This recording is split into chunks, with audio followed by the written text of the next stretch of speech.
Hey kids, it's Jurassic James, and Jurassic James Explains looking at Austroraptor.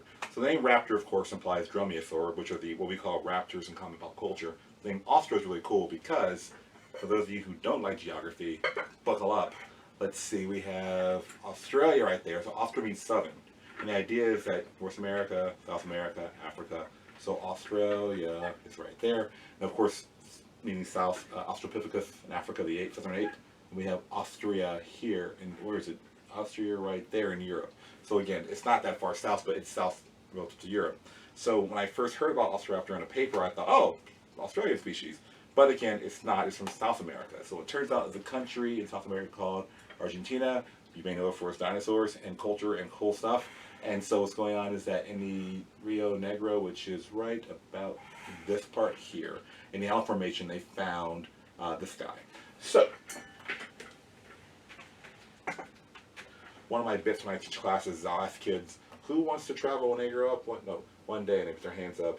I go, who likes geography? And the hands go down. And I say, wait, you want to travel but not know where you're going? Anyway, it's kind of important paleontology.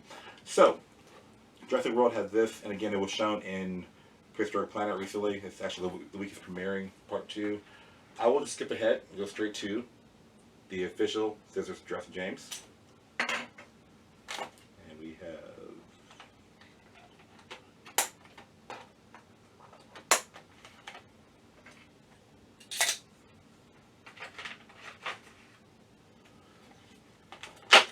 like that. So, so one thing to point out this model is, well, first of all, the logistics here. It has a DNA code. Ooh, ah. Everybody say, ooh, everything, ah, you know. And then we have here, there are feathers only on the elbow. Now, would it be a dromaeosaur? It's kind of implied or assumed they have feathers. But again, other depictions will show it from, like most dromaeosaurs, from here back. But the thing about this guy, too, is really important, is that one, where it's from. So it's a big deal because I did a video on dromaeosaurs 2 or 3 years ago, and I mentioned the big players. So, for example, we have Austroraptor, which this Austroraptor is still the largest dromaeosaur.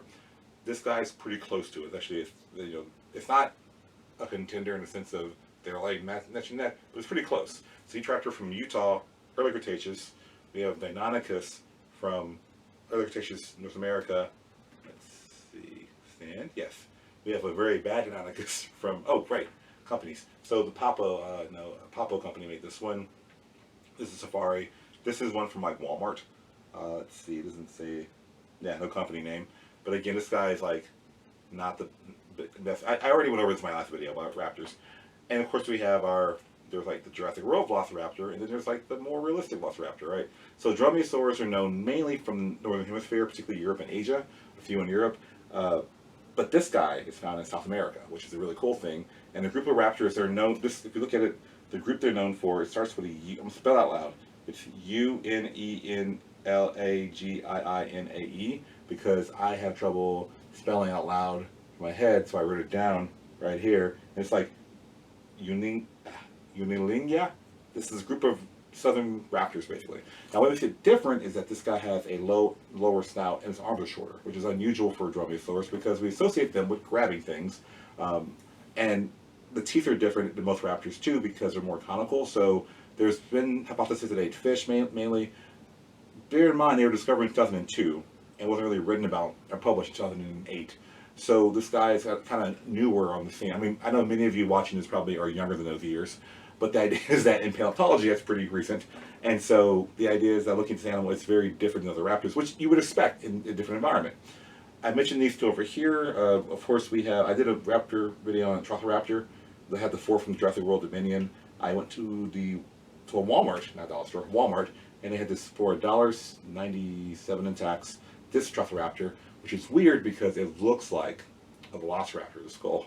As I told you, a Austroraptor, we only have that part, the tip of the nose. And they actually have a Velociraptor toy there, but it was so atrocious, I didn't even buy it. I was like, no, I can't even put $2 for that figure. Here's your Jurassic World Pyroraptor, and of course there are more very famous now Microraptor. So these are the dromaeosaurs you find the most toys of. There are a few companies that make more detailed, articulate figures, but usually they're smaller, so I don't really review those as of right now. But again, this guy stands out in this group because it looks very different. Now, granted, they're North America, and actually you're North America too, and you're France or Europe, and you're China. So we see a general trend. And my analogy for raptors is to imagine them like wolves or coyotes or canines in general. That, yes, they're more like falcons overall, but in the ecology, in a mammal world, not a reptile world or bird world, they're these medium to small sized predators. What's unique though is that in raptors start getting big, and again, big like over 20 feet for each raptor. And in general, a lot of them get smaller after that.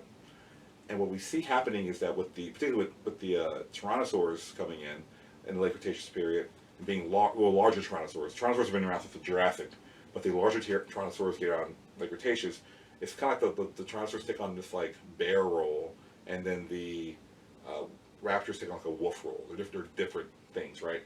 And so what's going on here is that in South America we have a different ecology for the most part, and that's special because this guy, as far as Jurassic World is concerned, has been found in the exact same area as this guy, Dromaeosaurus. So I did a video on Dromaeosaurus. It had very low numbers because this is a small Walmart exclusive, and people were like, "Oh, it's not a T-Rex," but it's a cool dinosaur. So it's a Belosaur. I will question the fact that I think they only have a few bones of it, and I do think the Jurassic World series, the toys at least, Mattel toys, they're picking some really obscure species, which is both.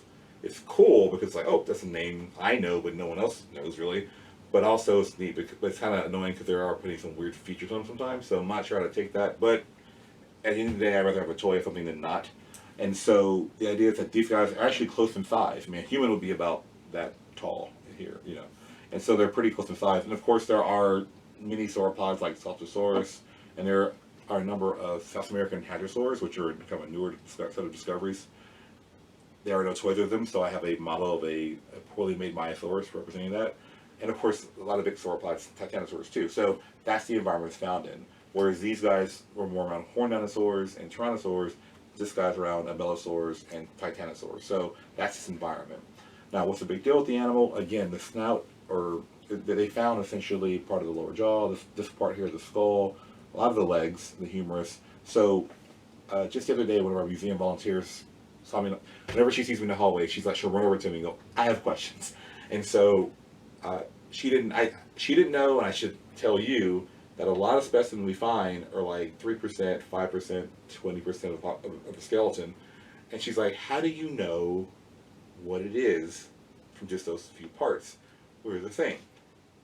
If you're lucky, like Raptor, you find like the sickle claw part, you're like, okay, that's a dromaeosaur. But in some cases, you don't find those diagnostic features. Those what we call a diagnostic feature is something that when you see this feature, you know it's this. So, for example, if you see a Spinosaurus, they usually have a very narrow, thin snout.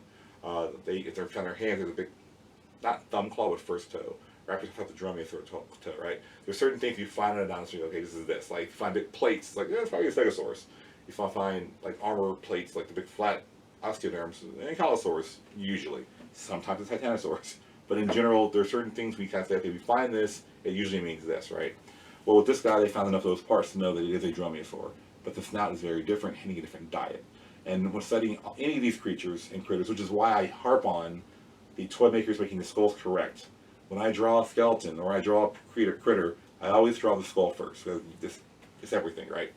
And so the very thin, narrow snout, the conal teeth imply fish eating, other things too. But again, just like we see in Spinosaurs, it doesn't mean that you only eat fish. It just means that your teeth are adapted to that feature.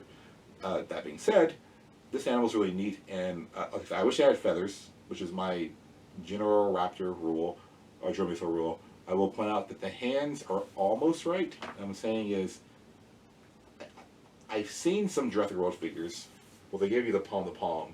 This guy's kind of like still doing the bent wrist thing, so it's, you know. But the feet are correct in the sense that there are the the load-bearing, or toes they walk on, the sickle claw, and there's a little dew claw right in there. So that's actually true. Raptors have 4 toe claw. People think they have 3 because of the big 3, but they essentially took the pinky away. They walk on 2. There's a big claw and the dew claw like a dog. So this guy has that too. I just would have liked to see more feathers. The specimen, I don't recall reading the paper, they didn't show feathers, but again, being a dromaeosaur, it's kind of assumed at this point. So that being said, that is Austroraptor, this cool little critter. And I'm assuming because it's in Jurassic World toy line and it's now in Prehistoric Planet, we're going to see more of this guy in the media and we see more toys. And what's going to happen most likely is, as soon as I do this video, that someone's going to make like 40 toys of them that I don't have, and I can't do a new video after that because YouTube rules. So anyway, I'm just complaining at this point. I'll see you guys next week. Thank you very much for tuning in.